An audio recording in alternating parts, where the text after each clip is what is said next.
Second test, and this time the thrusters have been doubled in capacity. Yes! Yes! Yes! We're fucking flying!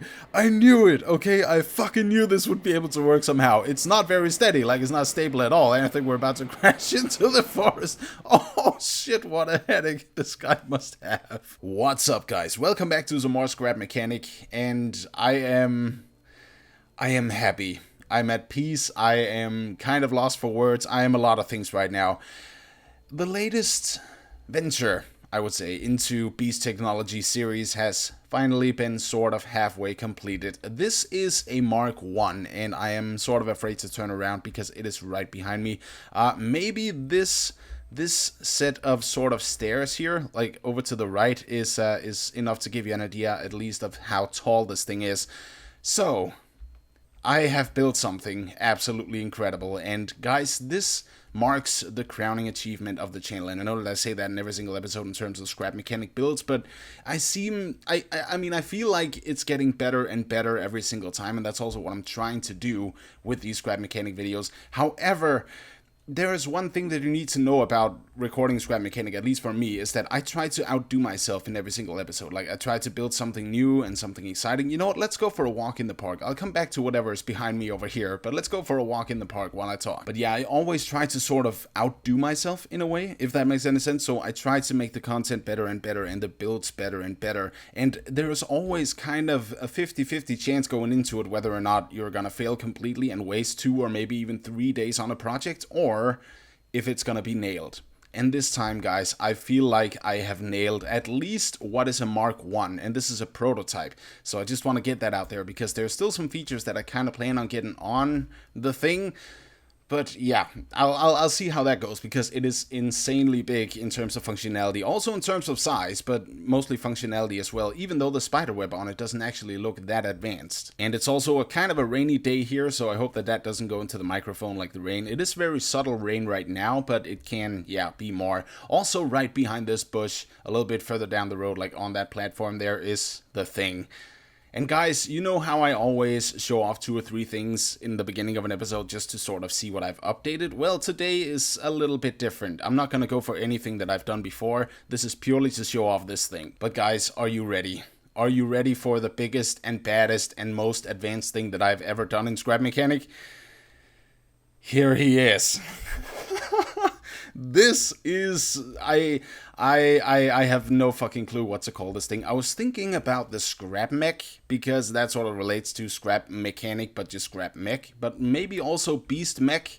I have no clue. You guys are gonna have to help me on that. This is beautiful. Like I said in the last episode with the crane, at least. I don't think that was the last episode. Let's just go up here. But in the last episode with the crane that I had on Scrap Mechanic, I told you that, you know, I believed. And this time I have also believed. However, I need to make a jump to get over there because I didn't place it too close. Yes, there we go. Yes, that's beautiful. Okay, so we have some thrusters up here. We also have some buttons down here and some thrusters over here. And you know, let's just see that down there. That's sort of a chain gun, and that's made off of suspensions and the wheel. And it's actually kind of cool because the outer wheel and the wheel within, like the long suspensions, they rotate opposite ways. It's very hard to see because it goes incredibly fast, but they do that. And over here we have a hook for an arm. So I was kind of debating whether or not I should have a machine gun over there and then a shotgun over here and then try to use some of the bigger barrels for it, but it's kind of, you know, a way of balancing out the weight on this guy, and I feel like that was a priority instead of having some awesome ass weapons out on the side that not only would be, yeah, very, very heavy, but also would be indifferent in size from either side. Also down here by the feet there are 3 wheels on each leg, actually 4, because we also need an extra joint in there, and I'll tell you why that is in just a second. The spider web, however, it's not like, it doesn't look like much because there's purple ones, so they're very dark, and this is also a dark kind of robot, like with all the gray and stuff, so it's a little bit hard to see, but here it is. And it doesn't look too confusing down here. The legs, they are not too confusing, not at all, but it's the torso that's causing a lot of trouble. So let me just go ahead and place you there. Hopefully that is going to work. And as soon as I remove the lift, you can see that the head up there opens automatically. I don't want the wheel too loud. That is causing a lot of FPS drop, so I don't want that. And let's just go in here, and then we can close.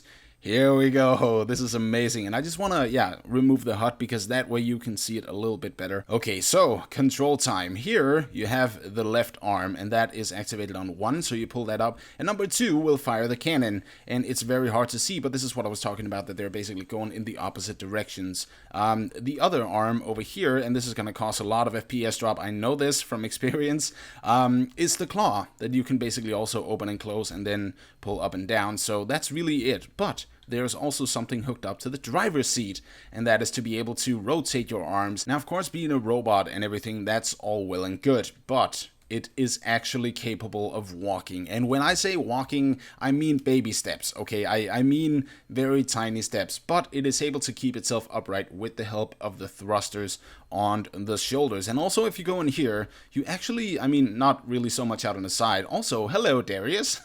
But out on the side, you don't really have that much visibility. However, in the front, you do. 3 and 5 are corresponding to each leg that you're gonna use, and there we go. Like I said, baby steps, but it is definitely capable of walking. And if you find that you're tipping over backwards a little bit, all you gotta do is tap 3 and 5, and I'll tell you why that is 3 and 5 in just a second. But that is basically gonna activate the 4 thrusters up there that will allow you to push yourself up. And if you want to go to one side, then you simply hit the opposite of that side that you want to go to, related to 3 and 5. And this is a little bit weird. Once again, I'll explain that in just a second. But yeah, as you can see, if you take small steps, then he's basically going to be able to turn. So some of you guys may have noticed the upper arms also. Whoa, hey, wait, no. God damn it. Well, okay, it's actually a perfect time to be able to talk about something else that's a bit of a feature. May not look like a feature because it's very, very simple. So that hole right there with the yellow stuff in it, I'll see if I can get a good shot of that. Like I said, the Scrap Mechanic camera is a little bit weird, but you can see that hole in the back of the head there. And that's basically because if I were to release myself from this chair now, like the steering wheel or whatever, then what I would have to do is pop up like horizontal, no, vertically up, like all the way up, but that would go through the back of this thing's head, so I would get stuck in between the pipes in there and the wooden wall. A fix for that is to take out one of these wooden blocks, so as soon as you go off the seat, you just pop right out the back of the head. Alright, so let's go in and check out the spider web here. And as you can see, or can maybe not see because it's a little bit confusing, different sections of the leg here is basically controlled on different controllers, and we have 3 of them right here. So the lowest one is corresponding to these 2 lowest bearings up here. Then another 2 up there, which is basically by the hip and by the knee, and then another one in by the crotch area that's on a 3rd controller. So having 2 here, kind of like this, that are controlled separately, means that I can allow myself to swing the legs in a fashion that I would not be able to do before, and that is basically what is allowing this guy to sort of make baby steps. Again, I kind of have a little bit of trouble calling it walking because it is like baby steps. It's small steps, but it is bipedal and it works, and he's actually staying upright most of the time. But yeah, that is basically accountable for all of the walking motions. And let's take a look at the next system, which would be the weapons in a way, or should I say weapon, because well, we have a claw on the left hand or the right hand.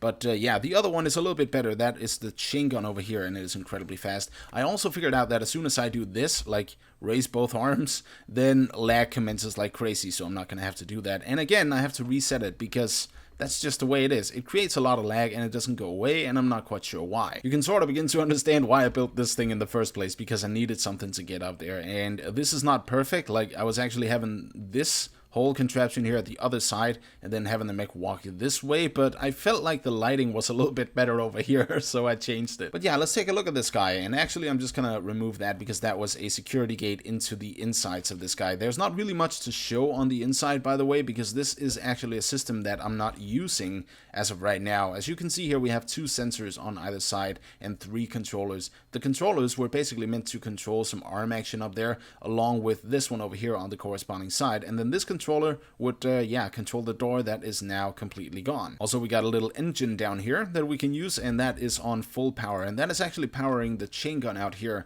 Now, I figured out that if I wanted these things to spin opposite directions of each other, then simply don't automize this bearing here, just let it be free. And as you can see here, the thrusters up here are facing the exact same way, and they're also doing that on the opposite side over here. Originally, I would have one of them facing the other way, so that as soon as I would have this thing tilt, then these sensors would activate. But this is not a solid option because it's not stable and it basically keeps swinging back and forth. Then what I try to do is something like this so that it would stop, but that would basically lock it onto there. So this is a system that I'm not going to use. I may use it for something else, but I'm not too sure what at the moment. But depending on how much we were tilting, I would then be able to activate the sensors in here and then correspond to the thrusters up there. That would allow me to correct myself. However, that did not work out. Another thing that I tried afterwards, as you can see, is to hook this controller up to these so that I could control them in a way. That's sort of why that is there. That has nothing to do with what I was trying before, which is basically having all of these rods up here hanging completely free.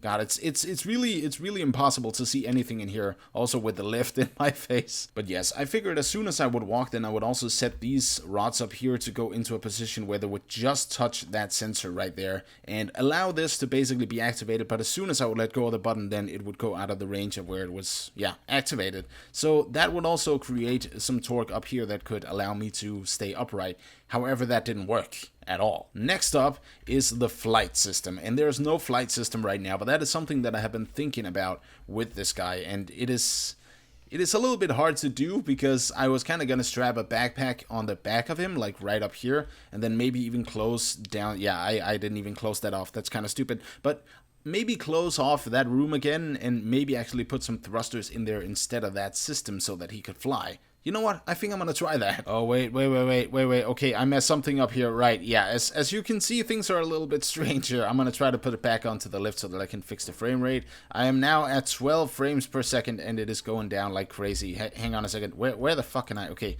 There we go, much better. So I went to make a backup, and of course I put this thing onto the lift and placed it like this in the ground, and the lift actually disappears once you go out and then back into your world. So that was stuck in the ground, and that was what was causing all of that lag, which is pretty damn understandable. God damn it, the more stuff I put on this thing, the more confusing it becomes. But I've put on 7 thrusters right here and hooked it up to the driver's seat, so as soon as I get this thing above ground and I go in there, hopefully we'll be able to fly. Also without crashing our game, that would be lovely. Alright, ladies and gentlemen, this is the first test of the Beast flight mechanism within the Beast Mech or the Scrap Mech. I'm not quite sure what to call it. Once again, you guys can also go ahead and tell me a different name in case you want a different name for it. But here we go. And absolutely nothing is happening. Second test, and this time the thrusters have been doubled in capacity. Yes, we're fucking flying. I knew it, okay? I fucking knew this would be able to work somehow. It's not very steady, like it's not stable at all. I think we're about to crash into the forest. Oh shit, what a headache this guy must have. Okay, well, yeah, that's all well and good. So that basically worked in a way. God damn it, that's too bright. I'm gonna have to get the way hell out of here. But that is basically my mech. Like this is the functionality of it so far, and there's not really much else to tell about it because this is sort of it. But I am super happy the way that this thing turned out. Like I said, you either have a 50% chance of going completely wrong with this, like wasting a lot of time, or nailing it. And I feel like, once again, this is a Mark 1 that I have nailed it. But I want to see how it does with the walking now, because that has, yeah, maybe changed a little bit since the thrusters came on. It doesn't seem to me that it affects much of it, actually, but it's maybe just a little bit more fond of pulling itself back as I'm going forwards. Maybe, I'm not too sure, because they should basically be relatively centered. Also, the frame rate is down to 12 per second, but as soon as I move, actually, hopefully we should be able to bring it up just a little bit now. So yeah, 28, 27. So it's sort of random at times whether or not this thing is gonna lag, but still, like, this flight mechanism right here, that is awesome. I just really wish that I would have some sort of gyroscopic mechanism within it, just like before, but something that actually works. Let's take off here. we're about to fly into, oh Jesus, God, that must have hurt. But yeah, this is pretty much it. This is my mech so far, and I don't want to say that it's my mech because it is our mech in a way. I am stuck. I have no clue how the hell I should get out of here. How the hell do I get out of here? I'm just trying to put this thing onto the lift. Yeah, nope, there's no way of me getting out of here as of this moment. But still, I mean, I guess that's just a sign to say that it's probably not a good idea to have the flight mechanism on here as of right now. Alright, I'm back. All I had to do is to jump out of the game and then back in, and that basically fixed the problem. I was able to nudge myself out because I respawned slightly off from where I got stuck before, so that's pretty good. But this is basically the mech. Not really that much else to say, other than I am so happy that this thing is working the way it is, and I actually really dig the whole flight system in there, and I think I may do some form of controlled flight. Again, like there's 7 buttons already being used out of 10, or yeah, 9 maybe. Yeah, I think it's 10 up in the command center there, or in that control center. So that's really it. The cockpit is basically maxed out in terms of buttons that we can use in one controlled area. Let's just go for one more walk here. Why don't we? I am really happy with the way that this thing turned out. I really am, and I love the fact that you can actually turn it without having an external system for turning, so you don't need the suspension glitch or anything. It does this on its own, but you have to, like for instance right now, 5 is the right foot that you lay pressure on, meaning that you go to the left. But then 3 is the opposite. So that is sort of a thing that you're going to have to balance out in terms of where you want to go with this thing, because it is a little bit confusing at times. But yeah, that's pretty much it. So there's not really much else to say about this guy other than I really hope that you enjoy this. And let me know what you guys think about this in the comment section below. I am so freaking happy to be able to do this. Also, I just got to say this. Thank you so much for 29,000 subscribers. I believe I'm falling backwards, aren't I? Can I save it with the... No. Okay, yeah, never mind. But thank you so much for 29.25. So that's 29,250 subscribers as of this moment. Maybe a little bit off, but thank you so much for that. It is insane the amount of people that are coming in at the moment. So thank you so much for coming. Thank you so much for believing in me, and thank you so much for enjoying my content. And as always, I'll see you in the next one. Peace.